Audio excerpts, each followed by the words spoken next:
बिस्मिल्लाहिर्रहमानिर्रहीम।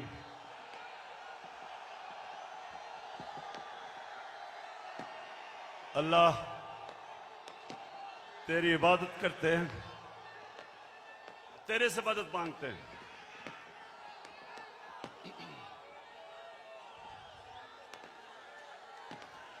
बहुत शुक्रिया, बहुत शुक्रिया, बहुत शुक्रिया। लाहौर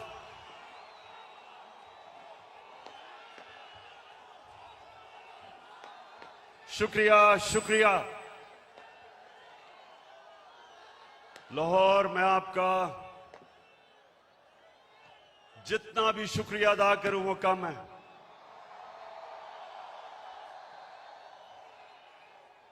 मुझे पता था कि आप मुझे मायूस नहीं करेंगे।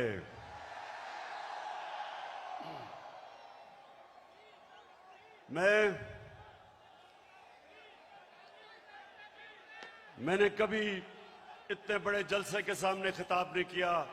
आप सबका शुक्रिया। माशाअल्लाह, अल्लाह का भी शुक्र अदा करता हूं कि उसने आपके दिल में वो शऊर डाला, आपको जगाया। ये अल्लाह का करम है, ये अल्लाह का खास करम होता है जब वो एक कौम को जगा देता है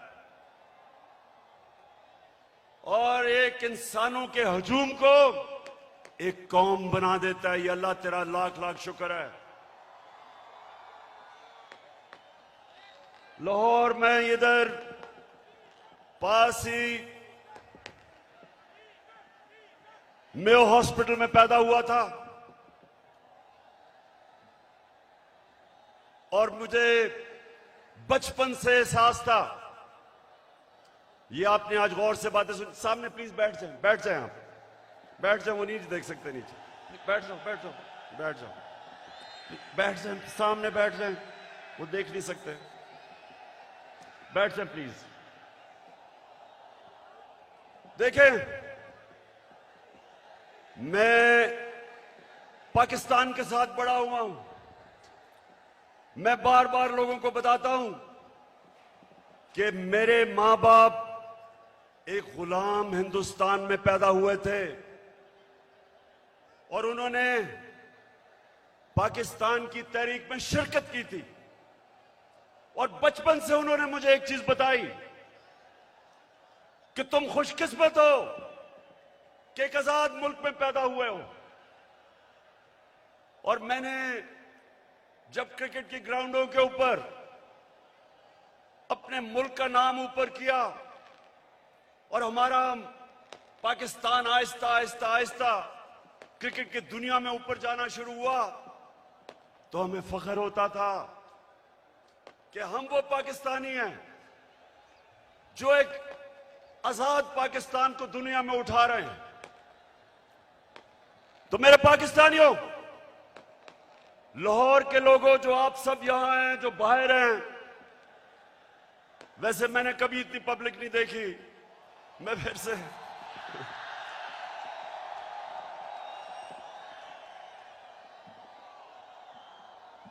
आप जितने भी लोग आज मेरी बात सुन रहे हैं, बड़े गौर से आज क्योंकि मैंने आज आपको लाएमल देना है कि हमने ये ना गुलामी कबूल करनी है, ना ये इंपोर्टेड हुकूमत कबूल करनी है। और ये अब आपको पता चला है कि सिलेक्टेड हुकूमत क्या होती है। जो बाहर से सिलेक्ट होके लोगों के ऊपर मुसल्लत की जाती है, ये होती है सिलेक्टेड हुकूमत।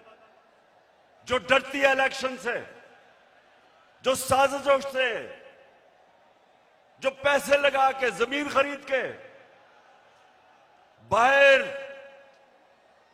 जो साम्राज्य उनकी जूते पॉलिश करके जो आज ऊपर हमारे मुल्क पे मसल्लत की गई है, तो मैं आज आपको लाएमल दूंगा कि मैं किसी सूरत इस हुकूमत को कबूल नहीं करूंगा। मैं इन गुलामों को और पाकिस्तान के करप्ट तरीन लोगों को मैं कभी कबूल नहीं करूंगा। और मैं अभी आपको लाएमल देता हूं, लेकिन उससे पहले यह साजिश क्यों हुई?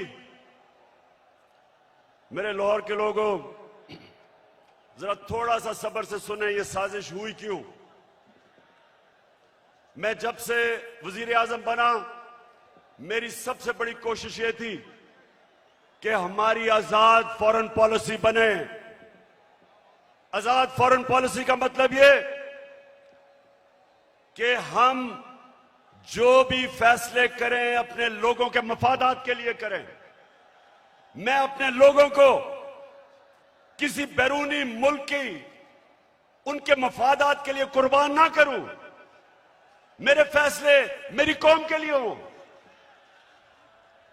ये वो लोग जो आदी हुए थे पाकिस्तानियों को हुक्म देते थे, धमकियां देते थे, एक ही टेलीफोन पे सारी बातें मनवा लेते थे, उनको ये चीज पसंद नहीं आई। मैंने ये भी फैसला किया जिस दिन मैं वजीर आजम बना कि मैं हर इंटरनेशनल फोरम में एक बात उठाऊंगा कि जो इस्लामोफोबिया और हमारे नबी सल्लल्लाहु अलैहि वसल्लम की शान में गुस्ताखी करते थे, मैंने फैसला किया था कि यूनाइटेड नेशंस में उठाऊंगा, ओआईसी में उठाऊंगा, हर फोरम पे उठाऊंगा, क्योंकि हमारे मुसलमानों को 1.5 अरब मुसलमानों को यह तकलीफ देते थे, वो भी पसंद नहीं आई, वो बाहर के लोगों को पसंद नहीं आई। और तीसरी चीज उनको क्या नहीं पसंद आई कि मैं जितनी भी फॉरेन पॉलिसी थी, चाइना से, रशिया से, मुसलमान ममालिक से, मेरी सबसे बड़ी कोशिश ये होती थी कि मेरी कौम को किसमें फायदा है। मैंने कभी भी किसी से डिक्टेशन नहीं लिया और ना मैंने कभी लेना था। हुक्म किया कि रूस क्यों चले गए, हुक्म आया बाहर से कि आप रूस क्यों गए। मैं रूस इसलिए गया, एक पाकिस्तान में गैस खत्म हो रही है, हमने उसे गैस का कॉन्ट्रैक्ट करना था, लेकिन 2 और चीजें, रूस हमें तेल 30% कम कीमत पे दे रहा था।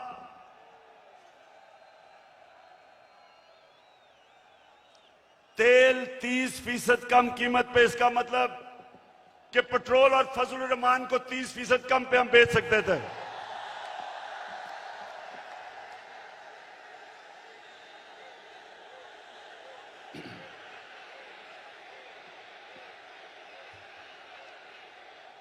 उसके अलावा हमें 20 लाख टन गंदम इंपोर्ट करनी थी रूस से, वो भी हमें 30% कम कीमत पे दे रहे थे। मैं इसलिए गया था कि मेरे लोगों को फायदा था, मेरी आवाम को फायदा था, मैं महंगाई कम कर सकता था। और ये देखें कि हिंदुस्तान जो अमेरिका का करीबी एलाई है, स्ट्रेटेजिक एलाई है, वो तेल मंगवा रहा है रूस से। उसको अमेरिका ने कहा कि ना तेल खरीदो, उसने आगे से सीधा जवाब दिया अमेरिका को कि हम अपने लोगों के मफादात के लिए फैसले करते हैं। यानी कि हिंदुस्तान की फॉरेन पॉलिसी उनके लोगों के मफादात के लिए, और हमारी फॉरेन पॉलिसी किसी और कौम की मफादात के लिए। यह भी पसंद नहीं आई बात, चाइना से ताल्लुकात वो भी पसंद नहीं आए, तो तब बाहर से साजिश होनी शुरू हुई। लेकिन ये याद रखें कि साजिश कभी मुकम्मल नहीं हो सकती जब तक अंदर मुल्क के मीर जाफर और मीर सादिक ना बैठे हों। मीर जाफर वो गद्दार था जिसने अंग्रेजों के साथ मिलके मुसलमानों की हुकूमत, सिराजुद्दौला की हुकूमत गिराई जाती मफादात के लिए। और मीर सादिक वो था निजाम हैदराबाद के साथ मिलके, अंग्रेजों के साथ मिलके टीपू सुल्तान को इन्होंने हरवाया। यहां भी मीर सादिक और मीर जाफर बैठे हुए थे जिन्होंने बाहर की साजिश में पूरा हिस्सा लिया।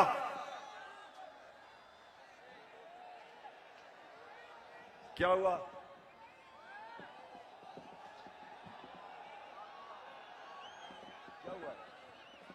अच्छा सुना जरा, हो जाएगा ठीक।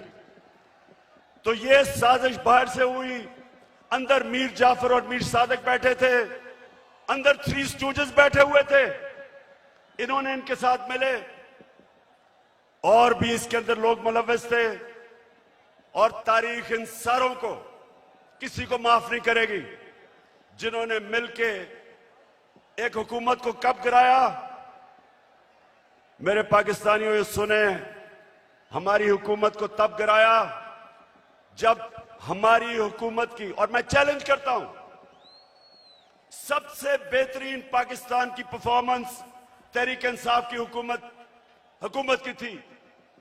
हमारी इकोनॉमी सही तरफ जा रही थी, 5.6% पे हमारी इकोनॉमी बढ़ रही थी। ना नून लीग ने इसका कभी मुकाबला किया, ना पीपल्स पार्टी ने किया। हमारी एक्सपोर्ट्स रिकॉर्ड पे थी। कभी पाकिस्तान की तारीख में 32 अरब डॉलर की एक्सपोर्ट्स नहीं हुई। कभी पाकिस्तान में इतने बाहर से डॉलर्स नहीं आए।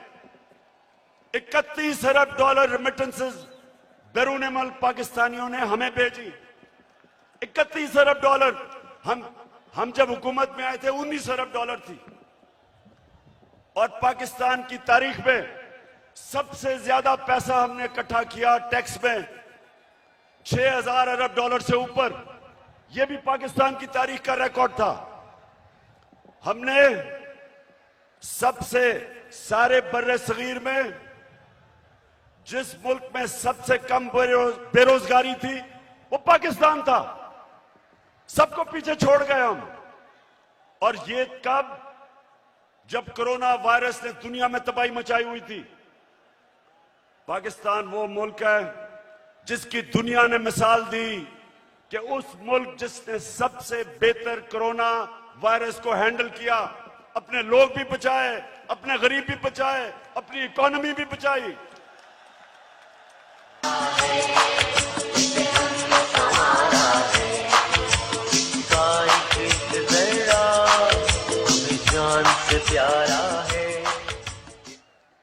और अपने किसानों को, लाहौर के लोगों सुनो, हमने अपने किसानों को कैसे फायदा पहुंचाया। शुगर माफिया जो किसानों को कीमत पूरी नहीं देता था, टाइम पे पैसे नहीं देता था, क्योंकि सारे ताकतवर सियासतदान दोनों पार्टीज में शुगर माफिया का हिस्सा थे। हमने आके शुगर माफिया का मुकाबला किया, किसानों को पैसे दिलवाए ठीक टाइम पे, और उनको कीमत सही मिली। उन्होंने अपनी जमीन पे लगाया। और पाकिस्तान की तारीख में 5 फसलों में की तारीख में सबसे ज्यादा पैदावार पाकिस्तान की तारीख में एक पिछले साल हमने किया। गंदम की रिकॉर्ड पैदावार, गन्ने की रिकॉर्ड पैदावार, मकई की रिकॉर्ड पैदावार, आलू की रिकॉर्ड पैदावार, चावल की रिकॉर्ड पैदावार, यह हमारे दौर में हुआ। जब दुनिया कह रही थी कि पाकिस्तान की इकोनॉमी सही रास्ते पे निकल गई है और जिस रास्ते पे जा रही है आईएमएफ की गुलामी से आजाद होने जा रही थी, तब इन्होंने हमारी हुकूमत को साजिश करके गिराया। पहले हुकूमतें गिरती थी, 2 दफा बेनजीर की हुकूमत गिरी, 2 दफा नवाज शरीफ की 90 की दिहाई में। जब भी गिरी करप्शन पे गिरी। मैं चैलेंज करता हूं, बताएं कि क्या इमरान खान ने कोई लंदन में फ्लैट लिए, कोई फैक्ट्रियां लगाई? मेरे पे आज इल्जाम लगाया जा रहा है कि जनाब तोशा खाना से इसने कोई चीजें ली। जरा लाहौरियों जरा सुनो, तोशा खाना है क्या? समझो पहले ये क्या है। जो भी तोहफा मिलता है प्राइम मिनिस्टर और उनके वजीरों को, जो भी तोहफा मिलता है वो तोशा खाना में जाता है। इनके जमाने में जब तोशा खाना में प्रेजेंट जाता था तो ये 15% पैसे दे के जो हुकूमत को जाती थी वो खरीद सकते थे। हम आए, हमने 50% रखा, 50% हुकूमत को जाता था और जो भी हम खरीदना चाहे हम खरीद सकते थे। जो भी मैंने खरीदी सब रिकॉर्ड के ऊपर है, सब कानून के अंदर है। और आज मैं आप सबको यह भी बता दूं कि मैंने उन पैसों से जो मेरे घर के नीचे सड़कें जो आम लोगों को भी फायदा पहुंचाती थी, वो तोशा खाना के पैसे से सड़क ठीक की, हुकूमत का पैसा नहीं लिया। मेरा जो घर है मैं कानून के मुताबिक उसको कैंप ऑफिस बना के सारे खर्चे हुकूमत देती है, यानी आप देते हैं टैक्स, आप टैक्स पेयर उसका पैसा सारा देता है। मैं अपने खर्चे देता हूं। मैं कोई ना लाहौर का घर ना वहां कैंप ऑफिस नहीं किया, अपने पैसे से वो चलाया। जो दीवार नीचे बनानी थी सिक्योरिटी फेंस, गवर्नमेंट से पैसे नहीं लिए, अपना ऑफिस चलाया, गवर्नमेंट से पैसे नहीं लिए। और ये लोग जो आज प्रोपेगेंडा कर रहे हैं, मैं चैलेंज करता हूं कि मैं चैलेंज करता हूं कि कभी पाकिस्तान की तारीख में किसी प्राइम मिनिस्टर ने अपने ऊपर इतना कम पैसा खर्च नहीं किया जो मैंने किया। चैलेंज करता हूं। तो चली है अब तहरीक, ये होगा ठीक, ये प्यारा पाकिस्तान। दिल में हो नीयत साफ, तो हो इंसाफ, कहे इमरान खान। तो चली है अब तहरीक, ये होगा ठीक, ये प्यारा पाकिस्तान। तो लाहौरियों, एक और वजह कि बाहर से साजिश हुई, अब ये जरा गौर से सुनना है आपने, क्योंकि मैं चाहता हूं इसके बाद जो मैं आपको लाएमल दूंगा वो बड़ा जरूरी है कि पहले आप समझ जाएं कि ये हुआ क्या, ये क्या, कितनी बड़ी साजिश इस मुल्क के खिलाफ की गई है। एक और हमारे साम्राज्य जो बाहर बैठे हुए हैं, एक और मसला क्या था कि मैं पहले दिन से, जिस दिन जनरल मुशर्रफ घुटने टेक गया एक टेलीफोन कॉल की अमेरिका से और उनकी जंग में लेके गया, मैं पहले दिन से इसके खिलाफ था। हर फोरम पे मैंने कहा कि ये हमारी जंग नहीं है। हर जगह मैं कहता गया कि पाकिस्तानियों को कुर्बान कर रहे हो किसी और की जंग में। और मैंने ये भी कहा कि अफगानिस्तान में कोई मिलिट्री सोल्यूशन नहीं है, बातचीत से मसला हल होगा। मुझे बुरा भला कहा गया, तालिबान खान कहा गया, मुझे कहा मैं दहशतगर्दों के साथ हूं, मेरी पूरी कैरेक्टर असैसिनेशन हुई। लेकिन मैं क्यों कह रहा था कि हमारी जंग नहीं है? क्योंकि मेरे पाकिस्तानियों, फॉरेन पॉलिसी बनती है, बार बार अपने ज़हन में डाल लो, अपने लोगों के फायदे के लिए। कौन से मुल्क अपने आप को किसी और मुल्क के लिए कुर्बान करता है? 80,000 हमारे लोग शहीद हुए, 6,500 हमारे फौज के नौजवान शहीद हुए, हमारा कबायली इलाका उजड़ गया, 100 अरब से डॉलर से ज्यादा मुल्क को नुकसान हुआ।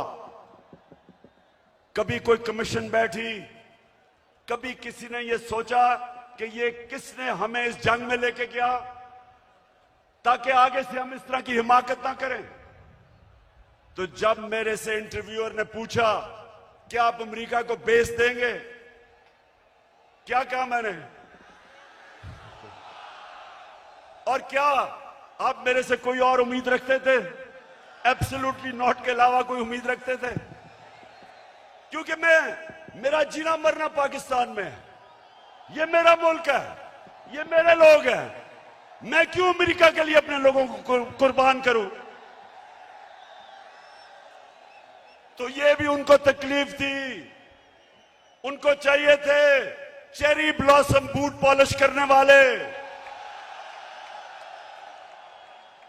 जो कहता कि बेगर्स आर नॉट चूजर्स, यानी कि क्योंकि हम मकरूज हैं, हम गुलाम हैं, हम आपके जूते पॉलिश करेंगे।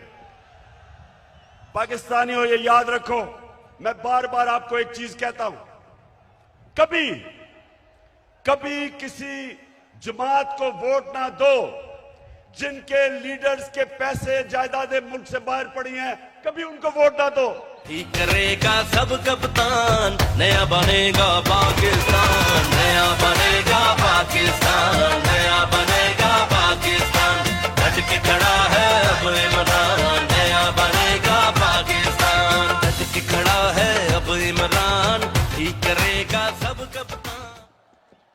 क्योंकि जिधर इनके पैसे बाहर पड़े हैं, इनकी जायदादें बाहर पड़ी हैं, इनकी प्रॉपर्टीज बाहर हैं, इनके ऑफशोर अकाउंट्स बाहर हैं, ये याद रखें, ये कभी साम्राज्य का प्रेशर बर्दाश्त नहीं कर सकते।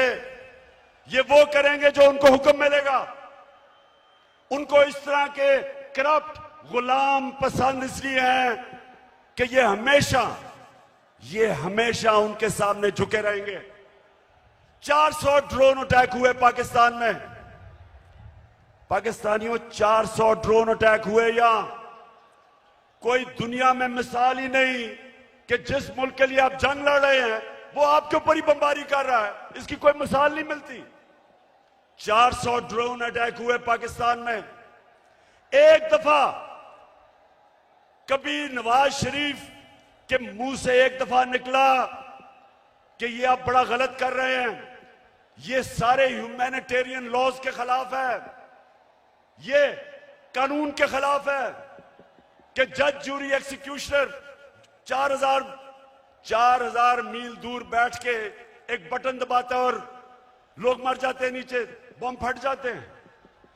ये 400 ड्रोन अटैक्स हुए पाकिस्तान में। एक लफ्ज इनके मुंह से नहीं निकला।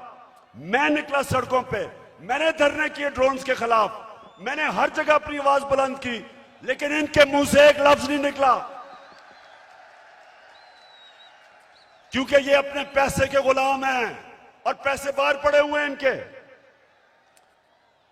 और मेरे पाकिस्तानियों, जो मुझे सबसे ज्यादा तकलीफ है, आप में अभी हौसला है ना, मैंने आपसे बड़ी जरूरी बातें करनी है।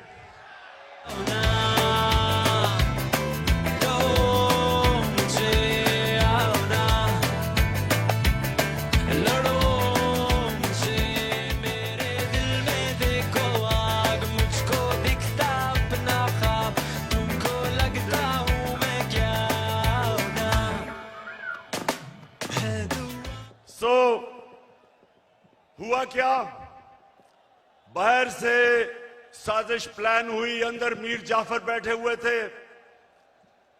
हमें एक मुरासला आता है, हमारे एम्बेसडर से मीटिंग होती है एक अमेरिकी ऑफिशियल की, और उधर वो उसको क्या कहता है, ये जरा सुने, तकब्बर सुने जरा, उसका तकब्बर।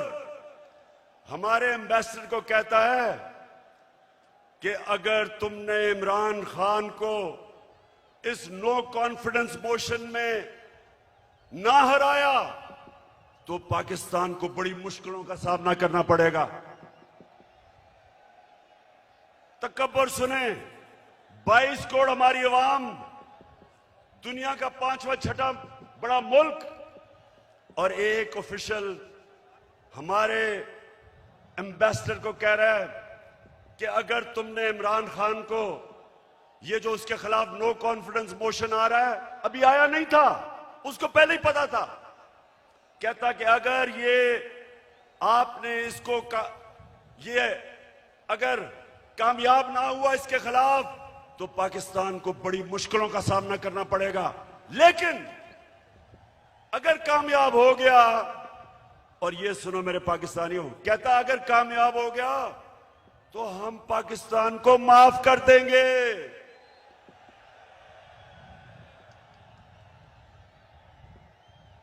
हमने क्या जुर्म किया कि वो हमें माफ कर देगा? कि क्या ये जुर्रत की कि हम रूस चले गए अपने मुल्क की खातिर, या ये कहा कि हम आपको बेस नहीं देंगे? तो मेरे लाहौर के लोगों, ये याद रखो कि उनको ये किधर से गलत आदतें पड़ी। हिंदुस्तान को क्यों नहीं ये कहते? इनकी जुर्रत है हिंदुस्तान के प्राइम मिनिस्टर को वहां, अच्छा प्राइम मिनिस्टर मैं हूं, ये सुना जरा, चीफ एग्जीक्यूटिव पाकिस्तान का मैं हूं, और मैसेज किसको दे रहे हैं? किसको कह रहे हैं किसको हटा दो? बताएं किसको कह रहे हैं? प्राइम मिनिस्टर तो मैं था। तो मेरे पाकिस्तानियों जरा गौर से सुने, ये साजिश फिर क्या होता है? एकदम अगले दिन अदम एतमाद की वो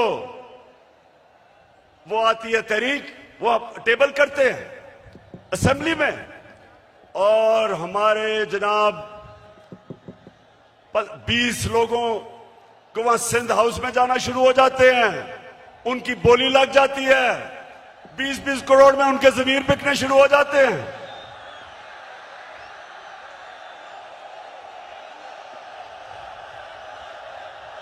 मैं तो देखूंगा, मैं तो देखूंगा, तुम भी देखोगे।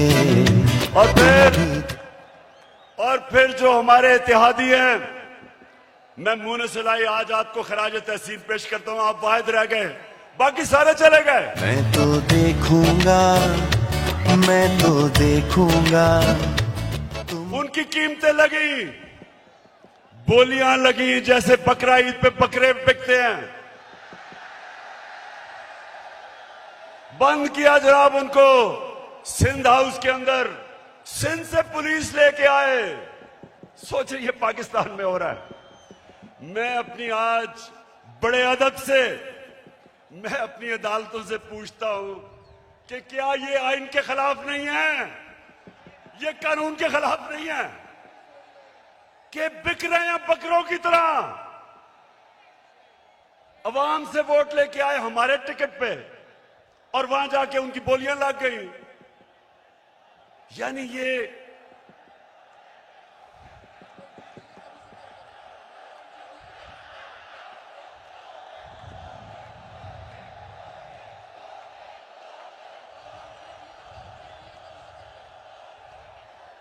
वैसे देखो मेरे पाकिस्तानियों, एक आप सब ने वादा करना है, वोट हमें दे या ना दे, मैं आप सारे पाकिस्तानियों से बात कर रहा हूं, लेकिन खुदा के वास्ते कभी इन लोटों को सारी जिंदगी वोट नहीं देना आपने।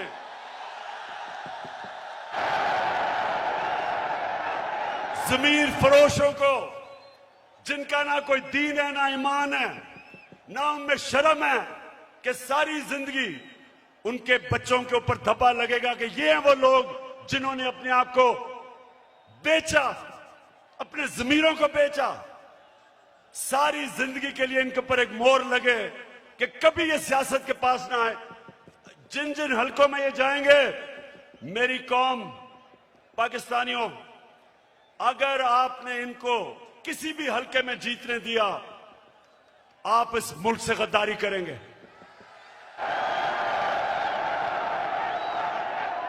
और फिर जो होता है वो तारीख का हिस्सा है। अदालतें भी 12 बजे खुल जाती हैं।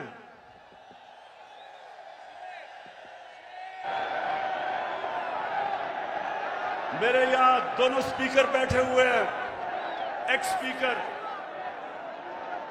असद कैसर भी बैठा हुआ है और कासिम सूरी, दोनों हीरो हैं।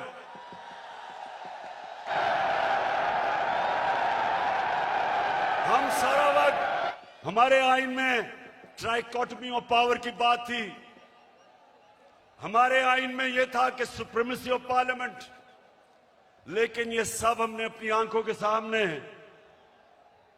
हमने सब ये इसको जाते देखा, और हमने फिर ये देखा, और ये सबसे तकलीफ दे चीज है। पाकिस्तानियों, जरा मेरी ये बात सुननी है, सबसे तकलीफदेह चीज क्या है कि इस मुल्क के सबसे बड़े डाकू 30 साल से जो इस मुल्क को लूट रहे थे, जिनके ऊपर करप्शन के केसेस थे, जो जमानत पे थे, उनको इस कौम के ऊपर मुसल्लत किया गया।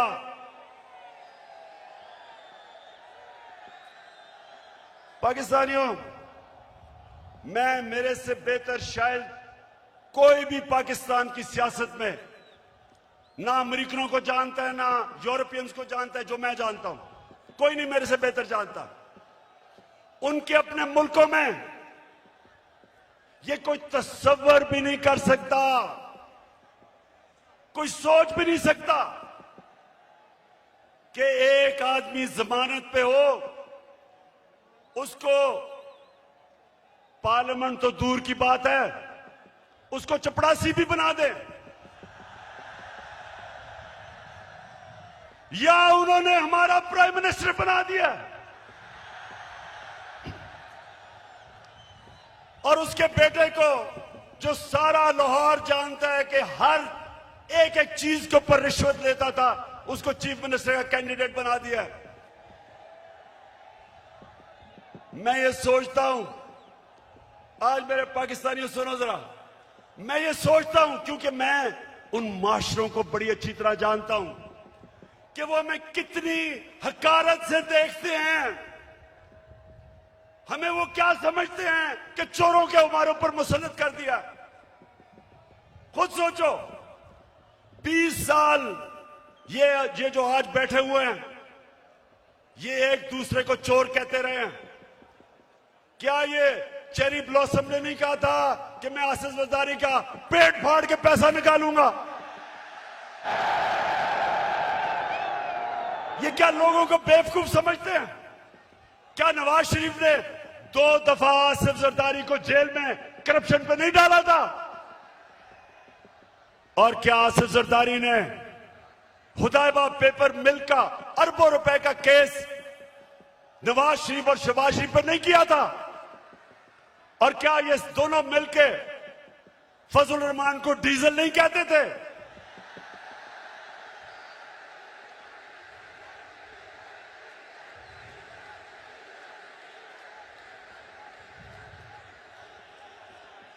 इससे ज्यादा आप एक मुल्क के ऊपर क्या जुल्म कर सकते हैं कि ये 3 स्टूजेस को, ये मुल्क के माना डाकुओं को मुल्क के ऊपर मुसल्लत करें। मैं आपको आज ये बता रहा हूं, जब तक मैं जिंदा हूं मैं इनका मुकाबला करूंगा, मैं कभी इनको तस्लीम नहीं करूंगा। पुत्र हटाते नहीं विकदे, पुत्र हटाते नहीं विकदे, की लबनी विच बाजार कुड़े, देन मेरे दादा दी देन। पाकिस्तानियों, अब ये जरा मेरी बात सुना। ये इतना बड़ा इस मुल्क पे जुल्म किया इन्होंने कि आपको अंदाजा नहीं कि ये जो हमारे माशरे को करेगा, एटम बॉम्ब भी नहीं कर सकता। मेरे नबी सल्लल्लाहु अलैहि वसल्लम ने तकरीबन 1500 साल पहले कहा था, ये सुने मेरी बात खामोशी से, ये बहुत जरूरी आपके लिए समझना है कि क्यों पाकिस्तान एक अजीम कौम नहीं बन सका। 1500 साल पहले उन्होंने कहा था, मेरे पाकिस्तानियों, 1500 साल पहले उन्होंने कहा था कि वो कौमें बर्बाद हो जाती हैं जो छोटे चोरों को पकड़ के जेल में डालती हैं और बड़े डाकुओं को उनका निजाम पकड़ नहीं सकता। ये है आपके सामने। अब इससे बड़ी मिसाल क्या है कि 40 अरब रुपया शहबाज शरीफ और उसके बेटों के ऊपर 40 अरब रुपए के एफआईए में और नैब में केसेस हैं। एफआईए के 16 अरब रुपए इसके नौकरों के नाम पे एफआईए ने पकड़े हैं और इस आदमी को प्राइम मिनिस्टर बना दिया।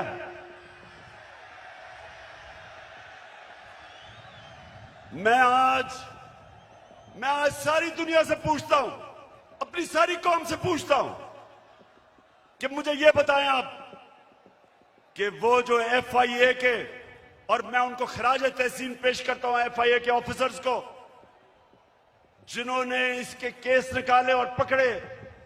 जब इसका बेटा सलमान शहबाज बाहर भाग गया, जब उसे पता कि FIA पकड़ने लगी है, उससे पहले दामाद इनकी अपनी हुकूमत में, जब नून लीग की हुकूमत थी, इसका शहबाज शरीफ का दामाद बाहर भागा करप्शन के केसेस से डर के। नवाज शरीफ के दोनों बेटे बाहर भागे क्योंकि वो बता नहीं सकते थे कि अरबों रुपए की प्रॉपर्टीज इनके पास लंदन में किधर से आई। इसहाक डार प्राइम मिनिस्टर के प्लेन पे नून लीग की हुकूमत में बाहर भागा, उसके बेटे बाहर भागे हुए हैं। ये लोगों को हमारे ऊपर मुसल्लत किया जा रहा है। 95% इनके ऊपर केसेस हमारे दौर में नहीं बने, पहले के बने हुए हैं। और ये लोग आज जिधर आके बैठ गए हैं, मुझे ये बताएं कि कौन सा गवर्नमेंट ऑफिसर इनके खिलाफ एक्शन लेगा? कब आगे से FIA कब इनके खिलाफ एक्शन लेगी? जब उनको पता ये होगा कि ये तो उनके ऊपर इंतकामी कार्रवाई करेंगे अगर वापस आ गए। अब सोचें, कहीं दुनिया में होता है कि वो FIA जिसने इसके ऊपर केसेस निकाले हैं, ये उसी के ऊपर आके बैठ गया और सबसे पहले इसने उस दिलेर ज़हीन ऑफिसर को फारग किया जिसने इसके केसेस पकड़े थे। तो मैं फिर बड़े अदब से अपनी अदलिया से पूछता हूं कि क्या आपका काम नहीं इनकी हिफाजत करना, इन ऑफिसर्स की? क्या आपका काम नहीं कि एक कॉन्फ्लिक्ट ऑफ इंटरेस्ट, कि जो आदमी FIA में पकड़े हुए केसेस, आपका काम नहीं उनकी हिफाजत करना? तो पाकिस्तानियों, मैं आज आपके सामने एक और बात कहता हूं। 3.5 साल मैं हुकूमत में कोशिश करता रहा कि इनके केसेस आगे बढ़े। 3.5 साल में कोशिश करता रहा। पुराने केसेस थे इनके, जरदारी के ऊपर अरबों रुपए के केस थे, उसकी और उसकी वो जो ओमनी ग्रुप, बिलावल भुट्टो को भी उसी अकाउंट से पैसा जा रहा है, फेक अकाउंट से, जिधर रेहान अली को पैसा जा रहा है। साफ ओपन एंड शट केस, वो जो सिंध का चीफ मिनिस्टर है उसके ऊपर पूरा केस ओपन एंड शट, लेकिन कुछ होता ही नहीं था। मेरे नीचे ना नैब भी मेरे नीचे नहीं, अदलिया आजाद। क्या कर सकते थे? स्वयं FIA के केसेस जो इसके ऊपर हुए और वो भी डर डर के बेचारों ने किया, तो मेरे हाथ में क्या था? और जिनके हाथ में पावर थी, मैं आज आपको यह कहना चाहता हूं कि वो करप्शन को बुराई नहीं समझते थे। उनके लिए करप्शन बड़ी चीज ही नहीं थी। उनके ख्याल में कि ये जो करप्शन है ये तो होती है, और उन्होंने, क्योंकि वो करप्शन को बुरा नहीं समझते थे, ये सबसे बड़ा इस मुल्क के ऊपर अलमिया है कि आज जिन लोगों को जेल में होना चाहिए था वो आज या वजीर बन गए और या प्राइम मिनिस्टर बन गए हैं और या वजीर आला बनने की कोशिश कर रहा है। तो पाकिस्तानियों, ये कौम ये बर्दाश्त नहीं कर सकती, कोई कौम ये बर्दाश्त नहीं कर सकती। इसलिए मैं अभी आपको लायमल दूंगा कि हमने करना क्या है, लेकिन मैं ये आपको वाज़ेह कर दूं, मैं जब तक जिंदा हूं मैं इस नाइंसाफी और जुल्म का मुकाबला करता रहूंगा।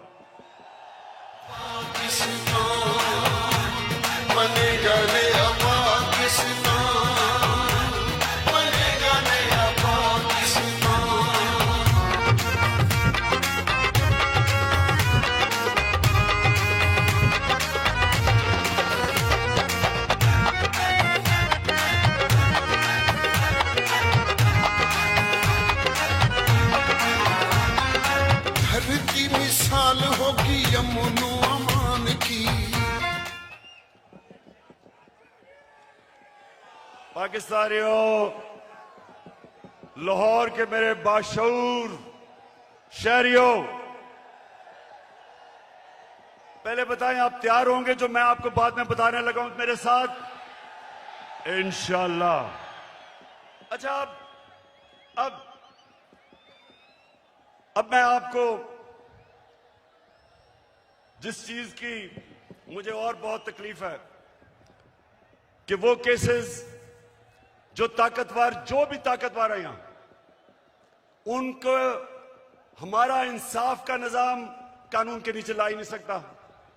अब ये सोचें कि जब हमारे नबी सल्लल्लाहु अलैहि वसल्लम ने कहा था कि कौम तबाह हो जाती जब ताकतवर को नहीं पकड़ती, डाकू को और सिर्फ छोटे चोरों को पकड़ती है, उनकी सोचें, उनकी हिकमत, यानी उनमें अल्लाह ने उनको सबसे दुनिया का अजीम आदमी किसी वजह से बनाया था और हमें हुक्म किया था कि उनकी सुन्नत पे चलो।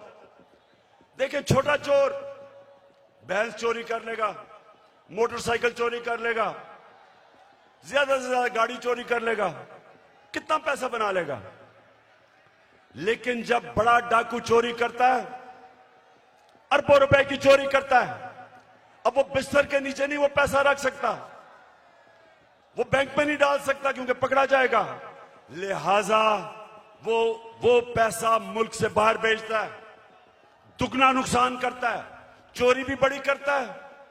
और जब वो पैसा मुल्क से बाहर भेजता है, जिसको मनी लॉन्ड्रिंग कहते हैं, तो वो डॉलर खरीद के भेजता है। जब वो डॉलर खरीदता है, डॉलर के ऊपर प्रेशर पड़ता है, रुपए की कीमत गिरती है। जब रुपया गिरता है, महंगाई आती है, गुर्बत बढ़ती है। आज ये हाल है कि यूनाइटेड नेशंस के सेक्रेटरी जनरल ने एक कमेटी बनाई है जिसको कहते हैं फैक्ट टाइप पैनल। उस पैनल को उसने कहा इन्वेस्टिगेट करो कि क्या वजह है कि गरीब मुल्क गरीब हो रहे हैं और अमीर मुल्क अमीर हो रहे हैं। आपको पता है उस पैनल ने क्या, उसने जब इन्वेस्टिगेट किया तो क्या चीज सामने आई कि हर साल, पाकिस्तानियों इधर और से सुनो, हम IMF से हम सिर्फ 6 अरब रुपए के कर्जा जब लेते हैं तो हमें उनकी हर बात माननी पड़ती है। हमें मुल्क के ऊपर एक जंजीर डाल जाती है गले में, 6 अरब डॉलर पे। तो हर साल गरीब मुल्कों से जो पैसा जाता है अमीर मुल्कों में, ऑफशोर अकाउंट्स में, लंदन फ्लैट्स में, वो 1700 अरब डॉलर है। 1700 अरब डॉलर हर साल गरीब मुल्कों से चोरी होकर अमीर मुल्कों में जाता है। हमारे मुल्क से अंदाजा लगाया जाता है 15 अरब डॉलर हर साल बाहर जाता है चोरी करके। और वो कौन करता है? वो भैंस चोर या मोटरसाइकिल चोर नहीं करता, वो ये बड़े बड़े डाकू जो आज ऊपर मुसल्लत कर दिए हैं, ये चोरी करके पैसा बाहर भेजते हैं। और इसलिए मेरे पाकिस्तानियों, इनका मुकाबला करना है हमने। ये है हमारी हकीकी आजादी की जंग जो मैं आपको आज तैयार करवाने आया हूं उसके लिए। फिर से तू अड़ जा, फिर से तू डट जा, फिर से वो बल्ला घुमा।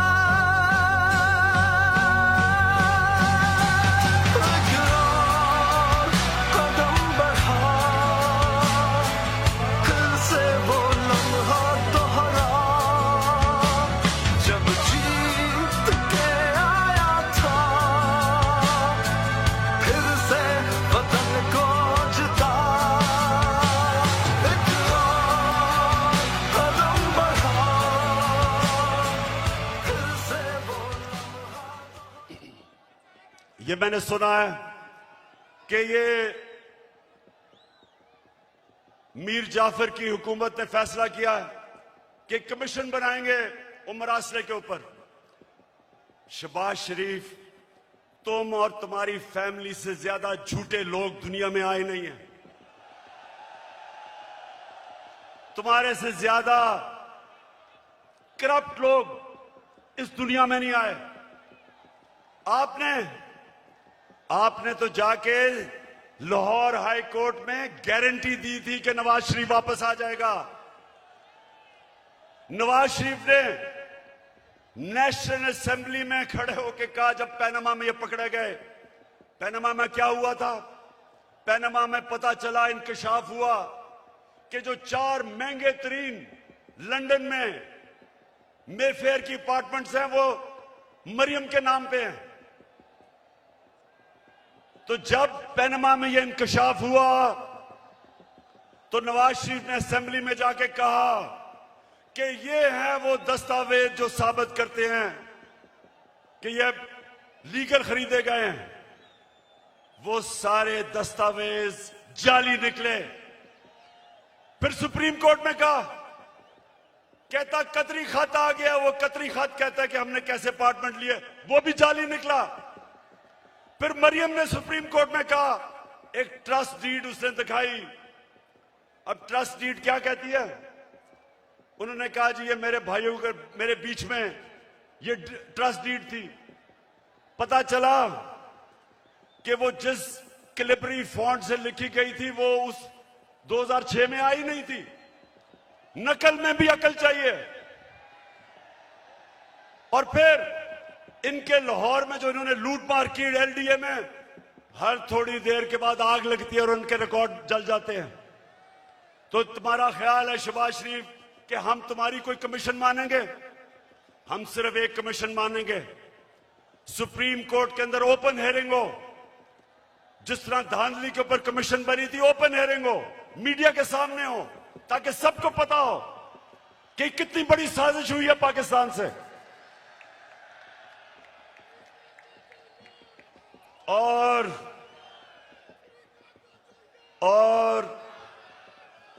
ये जो भी चीफ इलेक्शन कमिश्नर है, ये जो चीफ इलेक्शन कमिश्नर है, इसको तो नून लीग के अंदर कोई ऑफिस का ओहदा दे दो। इसका जितना इसने तहरीक इंसाफ के खिलाफ काम किया आके, मैं तो कहता हूं कि नून लीग के लोग भी शर्म आती उनको काम करते हुए कि सारे फैसले हमारे खिलाफ। फॉरेन फंडिंग केस क्या है? हमें बैरून मुल्क पाकिस्तानियों ने पैसे भेजे, वो पाकिस्तानी जो कि 31 अरब डॉलर इस मुल्क को भेजते हैं जिस पे पाकिस्तान चलता है, वो फॉरेन फंडिंग नहीं है। और हमने इनको बार बार कहा है कि जब भी आप इन्वेस्टिगेट करें तो नून लीग की भी साथ इन्वेस्टिगेशन करें, पीपल्स पार्टी की भी करें। और लाहौर के लोगों, मैं आपके सामने दावा करता हूं कि जब भी हमारी सामने इन्वेस्टिगेशन होगी, दूध का दूध पानी का पानी हो जाएगा। एक पार्टी होगी पाकिस्तान की तारीख में जो पॉलिटिकल फंड रेजिंग करती है, लोगों से पैसे इकट्ठे करती है। इनके पैसे वो बिजनेसमैन देते हैं जिनके साथ मिलकर ये पैसे बनाते हैं, उनको कॉन्ट्रैक्ट्स दिलवाते हैं, फिर उनसे पैसे लेते हैं। एक एक का नाम भी मुझे पता है, उनसे पैसे लेते हैं। इनके पास कोई फंड रेजिंग का तरीका नहीं है। तो मैं चैलेंज करता हूं कि अगर हिम्मत है तो हम तीनों के इकट्ठे केस सुनो, ताकि सारी कौम को पता हो, सारी कौम के सामने आए कि किससे सही माने में पैसे इकट्ठे करें और कौन 2 नंबरी से पैसे इकट्ठे करता है। वतन की हालत को सुधारो, तब्दीली आ गई है यारो।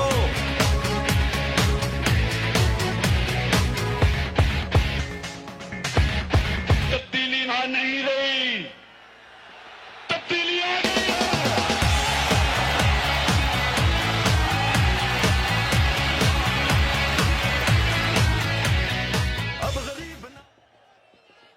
वैसे मैं सोचता हूं ये नून लीग के और पीपल्स पार्टी के लोगों को मैं सोचता हूं, और वो डीजल वाले के लोगों को भी, कि मुझे ये बताएं कि कोई आपको शर्म नहीं आती कि वहां जरदारी फैमिली के अलावा कोई नहीं आता ऊपर, यहां शरीफ फैमिली के अलावा कोई नहीं आता, उधर फजल रहमान के बेटों के अलावा कोई नहीं आता? कोई आपको शर्म नहीं आती कि किसी में सलाहियत नहीं ऊपर आने की? हमारी पार्टी में क्यों नहीं है? बताएं मेरा कौन सा रिश्तेदार है, बताएं कौन है रिश्तेदार, कौन सा दोस्त है मेरा पावर में, क्योंकि मेरिट के ऊपर चल रहे हैं हम। ये खानदानी पार्टीज, मैं इनके ऊपर हैरत मुझे होती है कि क्यों नहीं इनको अजीब लगता कि वो एक बच्चे को बाहर से उर्दू उसको पूरी आती नहीं, उसके सामने बड़े बड़े झुके हुए होते हैं। वो जब नवाज शरीफ प्रेसिडेंट ओबामा को मिला पर्चियां पकड़ के, तो जिसकी काम पे टांग रही थी, 14 साल हो गए उर्दू नहीं आ रही सही तरह, करती करते में फर्क ही नहीं पता चलता उसको। तो दूसरी तरफ वो मरियम तैयार है, जिसने जिंदगी में 1 घंटे का काम नहीं किया, वो तैयार बैठी है, उसका बेटा तैयार बैठा है, उनके रिश्तेदार तैयार बैठे हैं सबके। तो कोई इनके लोगों को कोई एहसास नहीं कि ये हैं कौन, इनकी सलाहियत क्या है स्वाय चोरी करने के, कि इनके अलावा कोई ऊपर ही नहीं आ सकता।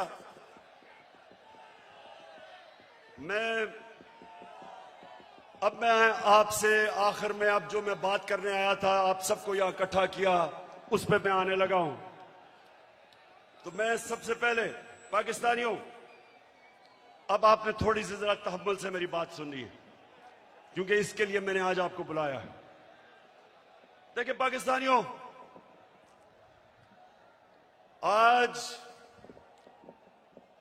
आज वो दिन है, 84 साल पहले इलामा इकबाल इस दुनिया से गए थे।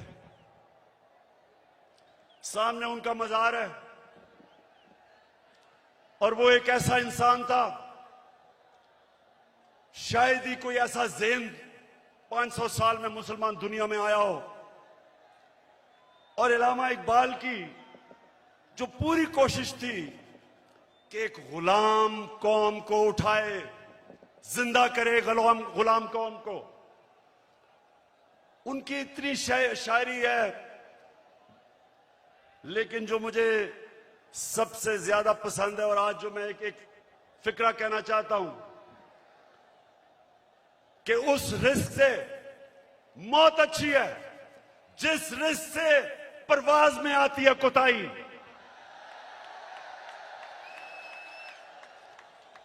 पाकिस्तानियों, यहां 1940 में जब कायदे आजम ने पाकिस्तान की रेजोल्यूशन करारदाद पाकिस्तान पास की थी, तो वो क्यों एक इतनी बड़ी ख्वाब उन्होंने यह अनाउंस की थी कि हिंदुस्तान के मुसलमानों ने फैसला किया कि हम एक आजाद मुल्क में रहना चाहते हैं। ये पाकिस्तान सिर्फ इस खित्ते के मुसलमानों के लिए नहीं था, जो हिंदुस्तान में मुसलमान जो नहीं पाकिस्तान आ सके, उन्होंने भी वोट दी पाकिस्तान के लिए, क्योंकि पाकिस्तानियों बड़ी ख्वाब का नाम था पाकिस्तान। और पाकिस्तान का जो नारा था, पाकिस्तान का मतलब क्या, मैं ये चाहता हूं आज कि पहले आप ला इलाहा इल्लल्लाह का मतलब सही माने में समझ लें। ला इलाहा इल्लल्लाह का मतलब यह है कि वो एक इंसान को आजाद कर देता है, एक छोटे इंसान को एक अजीम इंसान बना देता है। मौलाना रूमी ने कहा कि अल्लाह ने जब तुम्हें पर दिए, क्यों चूंटियों की तरह जमीन में रेंग रहे हो? क्योंकि ला इलाहा इल्लल्लाह इंसान को पर देता है। जब इलामा इकबाल कहता है कि परवाज में कुताही ना आए, तो कुताही तब आती है जब इंसान गुलामी करता है। कभी गुलाम बड़े काम नहीं कर सकता, सिर्फ एक आजाद इंसान बड़े काम कर सकता है।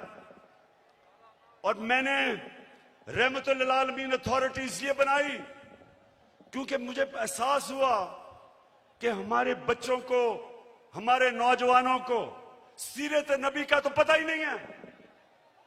हमारे नबी सल्लल्लाहु अलैहि वसल्लम ने ये जरा लाहौर के लोगों तहम्मुल से सुनो मेरी बात। उन्होंने मदीना में इंसानों को पर लगा दिए। वो अरब जिनकी कोई हैसियत नहीं थी, दो सुपर पावर्स थी दोनों तरफ, पर्शियन और रोमन एम्पायर, बैजेंटाइन एम्पायर, बीच में वो अरब जिनकी कोई हैसियत नहीं थी। मैंने इसलिए अपने बच्चों को फैसला किया कि हम सीरत नबी पढ़ाएं अपने नौजवानों को, ताकि आपको पता तो चले कि क्यों अल्लाह ने हमें हुक्म दिया है कि नबी के रास्ते पे चलो, क्योंकि उससे अजीम इंसान कभी आया ही नहीं, ना आ सकता है। उन्होंने उन लोगों को जो बटे हुए थे कबीलों के अंदर, उनको सबको इकट्ठा किया एक नजरिए के ऊपर। ला इलाहा इल्लल्लाह का मतलब उनके दिलों में गया, उनकी जंजीरें टूटी, जंजीरें जो इंसान को जमीन पे रखती हैं। इकबाल के शाहीन बने वो, दुनिया की उन्होंने इमामत की, और ये दुनिया की तारीख का हिस्सा है। ये सारी दुनिया की तारीख का हिस्सा है जिसका हमें पता ही नहीं है कि उन्होंने क्या किया था, जो इंसानों की जंजीरें तोड़ के उन सबको दुनिया की लीडर्स बना दिया। तो पाकिस्तानियों, इसलिए मैं आज आपके पास आया हूं कि ये जब कहता है कि बेकर्स एंड कि हम जनाब मकरूज हैं इसलिए गुलाम हैं, शहबाज शरीफ तुम पैसे के गुलाम हो, हम कौम आजाद हैं। और दूसरा कहता है कि जनाब हम तो लाइफ सपोर्ट मशीन पे हैं, अमेरिका जब चाहे बंद कर दे। शर्म करो, शर्म करो कि 22 करोड़ लोगों को तुमने गुलाम बना के रख दिया, क्योंकि तुम खुद गुलाम हो, तुम्हारे पैसे बाहर पड़े हैं, अपने पैसों की पूजा करने वाले तुमने। हम जो एक बड़ी अजीम ख्वाब पाकिस्तान जो बनना था, आपने हमें चूंटियों की तरह जमीन पर रखा हुआ है। मैं आज आपको आजाद करने आया हूं। मैं आप आज से अहद लेने आया हूं कि हमने इकबाल का शाहीन बनना है। हमने किसी सूरत किसी के सामने झुकना नहीं है।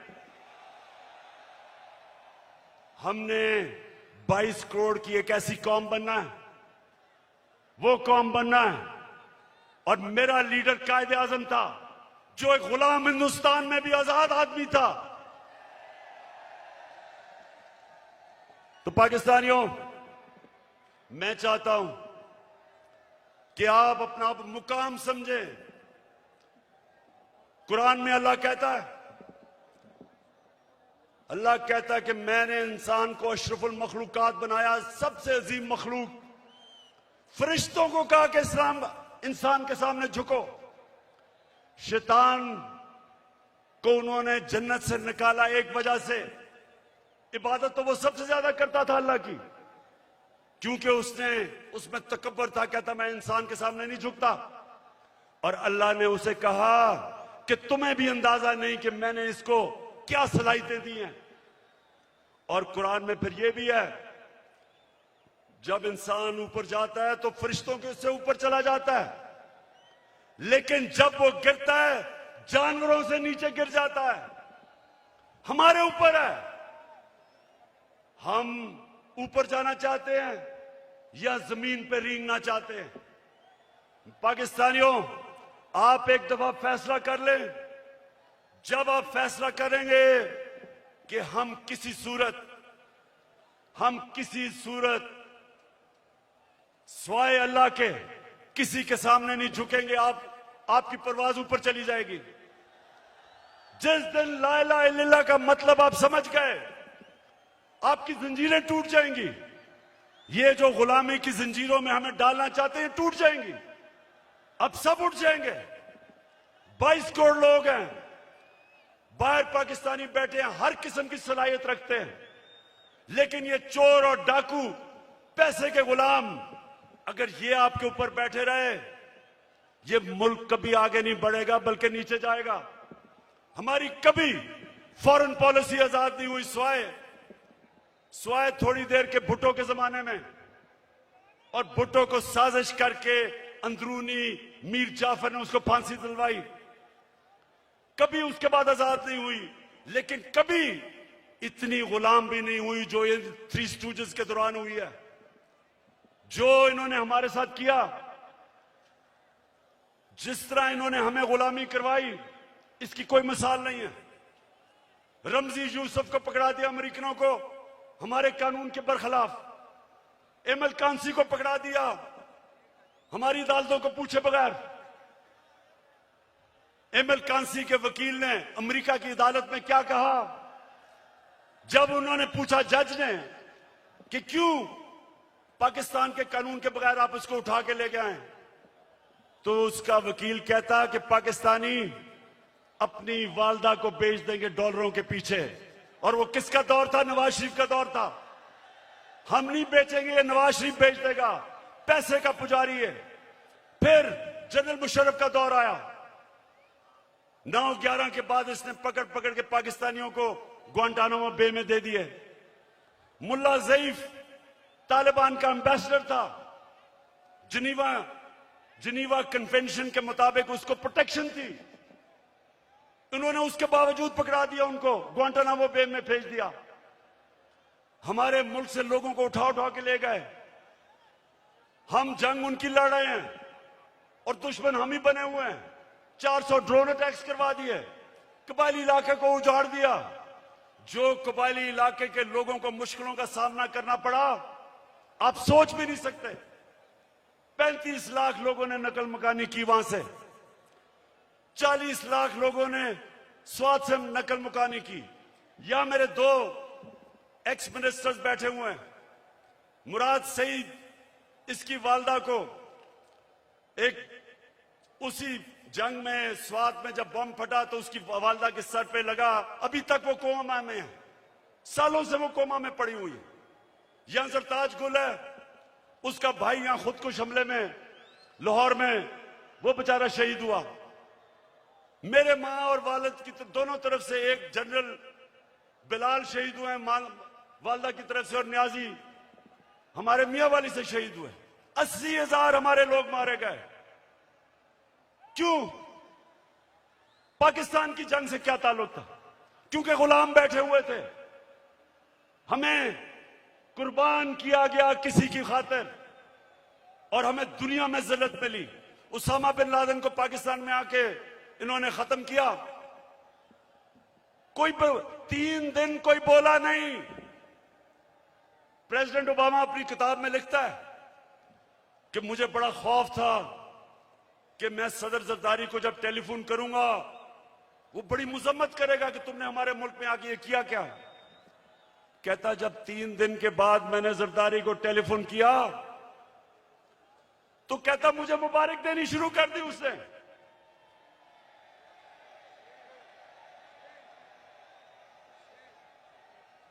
किसी के मुल्क में आके जो आपकी जंग लड़ रहा है, उसी मुल्क में आके आप किसी को मार दें और आपको बताएं भी ना, और वो सारी लीडरशिप हमारी पैरों में पड़ी हुई थी। पाकिस्तानियों याद रखें, कभी आपकी कभी दुनिया इज्जत नहीं करेगी जब तक आप अपनी खुद इज्जत नहीं करेंगे। तो मैं आज आपके पास जो पैगाम लेके आया हूं वो ये कि हमने फैसला किया है कि पाकिस्तान की हकीकी आजादी की तहरीक चलाना। हमारे ये मुखालिफ समझते हैं कि जी मीनार पाकिस्तान के बाद क्या होगा। कान खोल के सुन लो,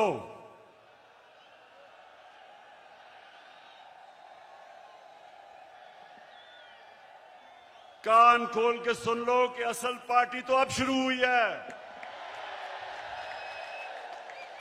डट के खड़ा है अब इमरान, ठीक करेगा सब कप्तान। नया बनेगा पाकिस्तान, नया बनेगा पाकिस्तान, नया बनेगा पाकिस्तान।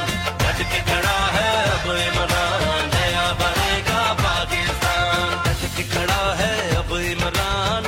करेगा सब कप्तान, नया बनेगा पाकिस्तान, नया बनेगा पाकिस्तान, नया बनेगा पाकिस्तान। हमने सारे पाकिस्तान, ये मैं तहरीक इंसाफ को कॉल नहीं दे रहा, मैं अपने सारे पाकिस्तानियों को कॉल दे रहा हूं, बल्कि मैं नून लीग और पीपल्स पार्टी के लोगों को जो इस मुल्क में आजादी चाहते हैं, जिनको पता नहीं कि कितनी बड़ी साजिश हुई है, मैं उनको भी आज पैगाम दे रहा हूं कि आपने सबने तैयारी करनी है।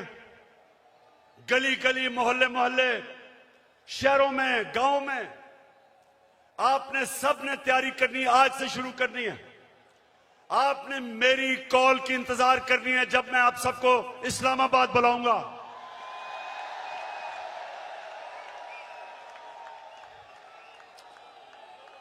मैं आज ये वाजे कर दूं कि मैं किसी किस्म का तसादुम नहीं चाहता। ये मेरा मुल्क है, मेरे कोई इस मुल्क के बाहर जाने की जगह नहीं। ये तो जब भी थोड़ी मुश्किल आती है बाहर भाग जाते हैं, ऐसे लगता है कि ये बर्तानिया की क्वीन को इनके रिश्तेदार है, सारे वहीं भाग जाते हैं। वो इसहाक डार, वो यहीं इधर ही पुराने शहर में उसका बाप की साइकिलों की दुकान थी, बड़ा मेहनत का आदमी था, लेकिन आजकल उनको जरा देखें, लगता है वो कोई बर्तानिया का लॉर्ड था। तो ये वो लोग हैं, ये वो लोग हैं जब मुश्किल पड़ती है बाहर भाग जाते हैं। हमारा मेरा जीना मरना पाकिस्तान है। किसी किस्म का मैं तसादुम नहीं चाहता अपने मुल्क में। हमारी फौज है, हमारी पुलिस है, और फौज का भी मैं ये कह दूं कि अगर हमारे पास एक ताकतवर फौज ना होती तो आज पाकिस्तान के 3 टुकड़े हुए होते। हमारे जो दुश्मन हैं वो सिर्फ इसलिए कामयाब नहीं हुए कि माशाअल्लाह हमारी कौम अपनी फौज के साथ खड़ी है। हमारी फौज ने एक गलत फैसला मुशर्रफ ने किया, गलत फैसला उसने किया, लेकिन हमारी फौज ने जिस तरह की कुर्बानियां दी, वो कुर्बानियां ना देते तो आज पाकिस्तान का भी वो जो शाम और इराक का हाल है वो होता। तो हम आज दाद देते हैं अपनी फौज को, अपनी पुलिस को। हम चाहते हैं कि हमारी पुलिस भी एक मजबूत पुलिस फोर्स बने। हम कोई किसी किस्म की इस मुल्क को नुकसान नहीं पहुंचाना चाहते, लेकिन हम किसी सूरत इस इंपोर्टेड हुकूमत को तस्लीम नहीं करेंगे। जो भी हो, ये जब समझते हैं कि ये तहरीक खत्म हो जाएगी, तहरीक अभी जोर पकड़ेगी। मैंने अपनी सारी पार्टी के बड़े बड़े सीनियर्स को कहा है कि इन्होंने निकल जाना है सारे पाकिस्तान में। आपने जाके लोगों को तैयार करना है, अपनी हकीकी आजादी की तहरीक में सबको शामिल करना है। आपने अपने इलाकों से निकल के और सीनियर लीडरशिप ने पाकिस्तान के उन इलाकों में जाना है ताकि लोग तैयार हों, मेरी कॉल की इंतजार करें। और मैं सिर्फ एक चीज चाहता हूं, कोई और चीज नहीं चाहता। मैं चाहता हूं कि जल्दी से जल्दी इलेक्शन अनाउंस किए जाएं। हम एक जमहूरी पार्टी हैं, हम जमहूरियत चाहते हैं, लेकिन हम कभी भी इस सिलेक्टेड इंपोर्टेड हुकूमत को कभी तस्लीम नहीं करेंगे। एक ही तरीका है, जिनसे भी गलती हो गई, एक ही तरीका है गलती ठीक करने का, फौरी इलेक्शन करवाओ।